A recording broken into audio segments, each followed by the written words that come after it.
And tonight we're hearing from many neighbors across Indianapolis who tell us their streets still have not been plowed. That's typically what we see in these situations because they want to get the primary arteries first. So we sent our Karen Campbell out today to find out where those streets are and when the neighbors that live on them can expect the Indianapolis Department of Public Works to get out there and get the job done. Karen joins us live right now. And what are you seeing, Karen? Hey there, Felicia. And we are in the Butler-Tarkington neighborhood. We're on Blue Ridge Drive. And yeah, neighbors, basically, they're going to have to wait a week before these neighborhood side streets are clear. Take a look. Now, it is bumpy on this road because of the snow packing the roads because a plow hasn't been through this area yet. Now, Mayor Joe Hogsett described this as a, quote, significant snowstorm that will take significant resources. Indy DPW crews have and still are working those 12-hour shifts to clear those major roadways. But many wonder when crews will get to their area. Some tell us it's hazardous to drive. Others have seen their neighbors get stuck while trying to navigate these snow-covered streets. And I want you to listen to what Mayor Hogsett had to say as he gave an update on when Hoosiers could potentially see their streets plowed. Take a listen. With respect to Hamilton County, they're not even a third our size.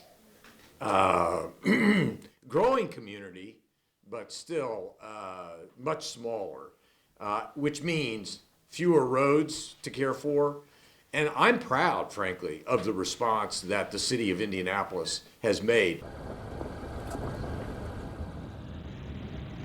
Now, starting today, this is good news. Indy DPW says it will begin clearing what's called connector streets, and these are streets that connect to major roadways. Now, once those are done, these side streets, again, but many side streets are connected to these connector roads, but all of these side streets and neighborhoods could expect to be cleared again. As you heard, us say in the beginning of this story, it's going to take about a week. So lots of patience that many Hoosiers will have to have, guys. Yeah, and lots of caution when you're on the streets too, because it's a very different thing when you're going out your driveway and on your neighborhood street versus when you get out on the main arteries. So thanks so much, Karen, for that visual there for us tonight. And don't forget, you can always check to see if a road in Indianapolis is being plowed or if they've been there and provided service already. Yes, so here is Indy Snow Force Viewer, and it is a little hard to understand when you first see it. You got to kind of look at it and see all the colors and distinguish it, but the light blue indicates where snow plows are currently working to clear the roads. When we see green lines, that's the roads that were cleared in just the last 2 hours. The dark blue line shows roads that were cleared in the last 2 to 4 hours. Now, keep in mind, even though the map indicates a plow's been on the street, as we know, with all this accumulation, that certainly doesn't mean that the road is completely clear. Crews are also working to clear trails across Indianapolis. The Indy Department of Public Works sharing this video showing the crews at work on the Monon on the city's north side.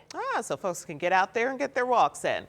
And the snowstorm likely prevented your postal carrier or any other delivery service from getting to your house until now. That's right. You know, that's part of their job, and the sidewalks have been covered. That's after the side streets, right? So Rich and I found that postal carriers and delivery drivers were back out at it today in the neighborhoods, and they were navigating those snow-covered streets and sidewalks. Connor Patrick walks most of his U.S. Postal Service route on the near southwest side. A more difficult task with several inches of snow covering the sidewalks. It's pretty difficult, I would say. Yeah, I walk at least 5-6 miles a day. Tuesday's travel slowed further, getting his truck out of the snowbank where he parked it.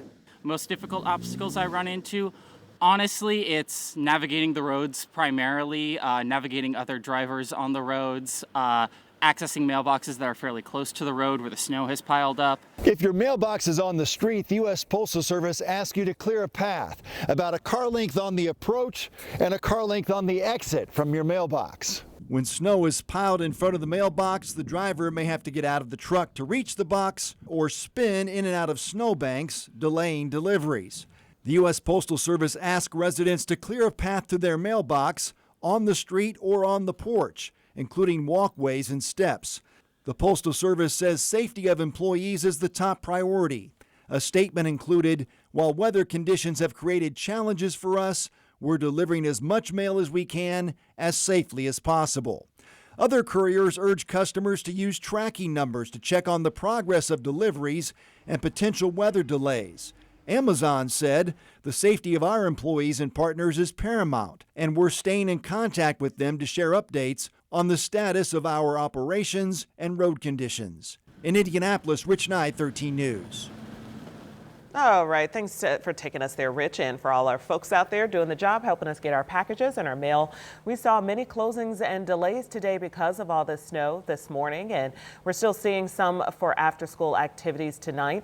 And as always, check those out on the Live Doppler 13 weather app. You can follow the weather there. It is a free download in your phone's app store. To other news now developing tonight, one person in the hospital after a shooting involving an Indiana State Police trooper. This happened in Miami County. Police were first called to the area when someone called 911 saying that someone was banging on their windows and they feared for their life.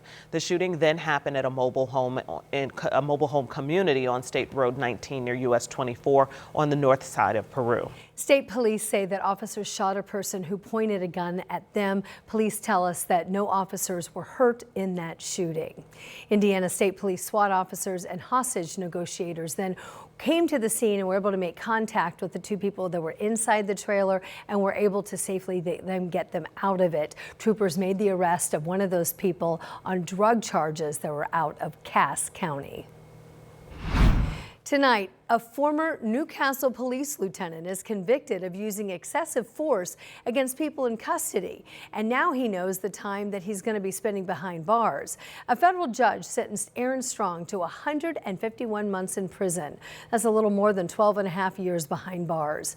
A federal jury convicted Strong back in October of using excessive force against people in custody and also obstructing justice by witness tampering. Court records revealed incidents that date back to 2017.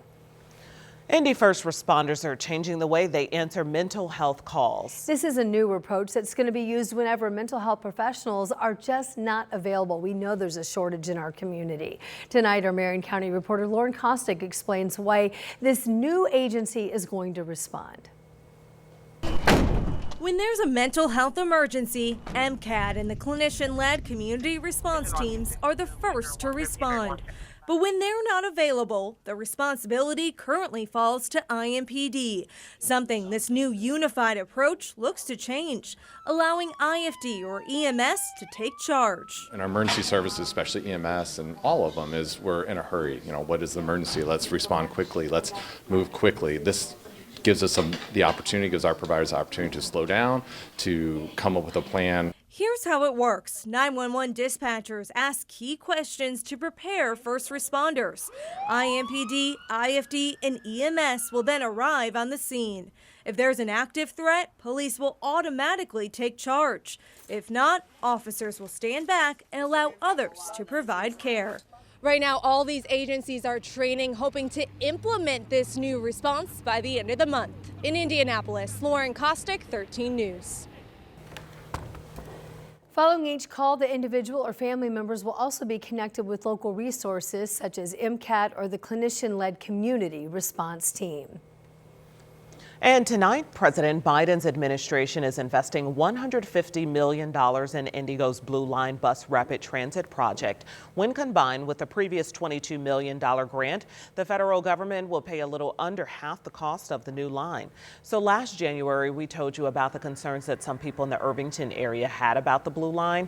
Many business owners later changed their minds about it, and then they jumped on board with the idea. Well, the final design of the Blue Line was finished this past September. Indigo says more than 45,000 people will live within a short walk of the Blue Line stations. President-elect Donald Trump says a $20 billion foreign investment is going to help new data centers be created here in the States. And the first phase will bring centers to several states that include the state of Indiana. This money is coming from an Emirati billionaire who is an associate of the president-elect and the founder of a property development company. I'm thrilled to announce today that DMAC will be investing at least $20 billion over a very short period of time into the United States, and they may go double or even somewhat more than double that amount of money. It's a great thing, and I believe he will say that he's doing it because of the fact that he was very inspired by the election. So we don't know yet just where these data centers will be built or even details about the number of people they potentially will employ.